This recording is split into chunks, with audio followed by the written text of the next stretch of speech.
నేను మహబూబ్నగర్ జిల్లా consumer rights commission district ప్రెసిడెంట్ని. అయితే కన్జ్యూమర్ ఫోరంకి ఈరోజు ఒక కేసు వచ్చిందండి. ఆల్రెడీ కేసు విషయంలో ఎస్పీ గారి దగ్గరికి పిటిషన్ వెళ్ళిపోయింది. ఎస్పీ గారు మన రూరల్ కేసు రాశారు.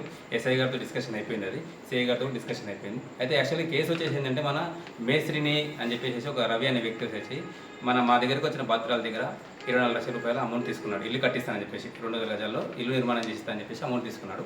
అయితే అమౌంట్ తీసుకున్న తర్వాత మొత్తం కంప్లీట్ 6 నెలలు వేస్తానని చెప్పేసి ఒక బాండ్ పేపర్ కూడా ఆయన రాసిచ్చాడండి ఇక్కడ మొత్తం క్లియర్గా.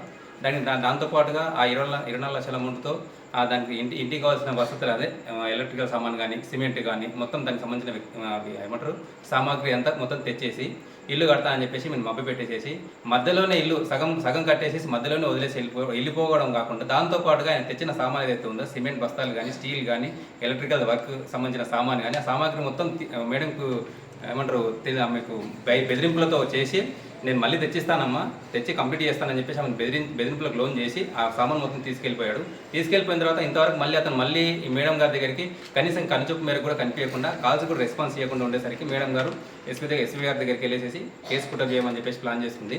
అయితే అక్కడ నుంచి ఎస్పీ గారు ఏం చేశారంటే మేడం వాళ్ళకి లక్ష్మీనగర్ కాలనీ కాబట్టి ఈ మనకు రూరల్ పిఎస్ సంబంధించి వస్తుంది కాబట్టి రూరల్ పిఎస్ ఎస్ఐ గారి దగ్గరికి వెళ్తే ఎస్ఐ గారు ఉంది వాళ్ళని మేస్త్రి వాళ్ళని పిలిపించి ప్లస్ ఆ సంఘం వాళ్ళని కూడా పిలిపించి మాట్లాడడం జరిగింది. అక్కడ మాట్లాడితే ఎస్ఐ గారు ఉండేసేసి న్యాయం చేయాలండి, మీరు అలా మధ్యలో వదిలేసిపోతే ఆమె ఏ విధంగా కంప్లీట్ చేసుకోవాలని చెప్పేసి వాళ్ళు మాట్లాడి పంపించారు. అయితే ఈ మధ్యకాలంలో ఏం జరిగిందనంటే మేడం గారు ఏం చేశారంటే ఈ రోజువారీ కూలీలతో మాట్లాడుకొని ఆయన ఎలాగో వెళ్ళిపోయినాడు మళ్ళీ వచ్చేటట్టు లేడని చెప్పేసి నా ఇల్లు అయితే ఇన్కంప్లీట్గా ఉంది, నేను బయట ఎక్కడ పండుకోవాలని చెప్పేసి 2 పిల్లలు ఆడపిల్లలు ఆమెకు మగ పిల్లలు కూడా లేరు కనీసం. ఆయన భర్త వచ్చేసేసి సార్ మనకు ఆర్మీ జవాన్ బార్డర్లో ఉన్న ఆర్మీ జవాన్కే ఈ విధంగా ఇలాంటి అన్యాయం జరుగుతుందని అంటే ఇక లోపల సామాన్య జనాలకి ఏ విధంగా న్యాయం జరుగుతుంది.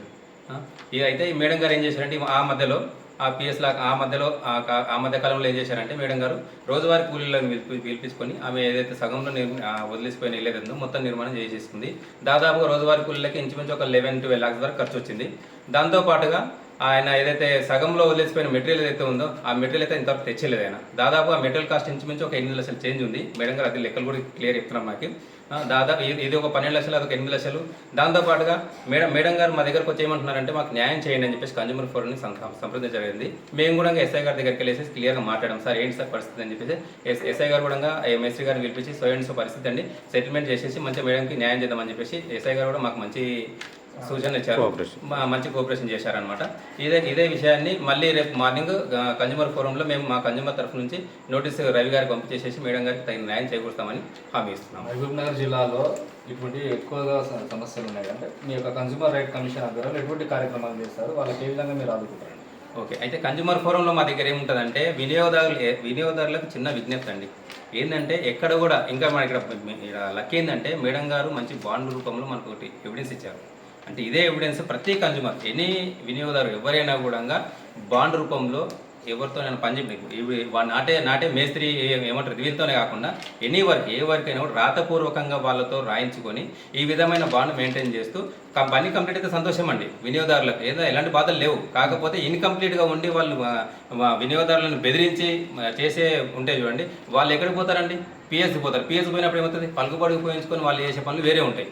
ఒక వినియోగదానికి అయితే పలుకుబడి ఉపయోగించుకుని రాదు కదా. సరే మళ్ళీ వినియోగదారు పలుకుబడి ఉపయోగించుకుని అది వేరు ఉంటుంది రూటు, ఆ రూట్ వేరు.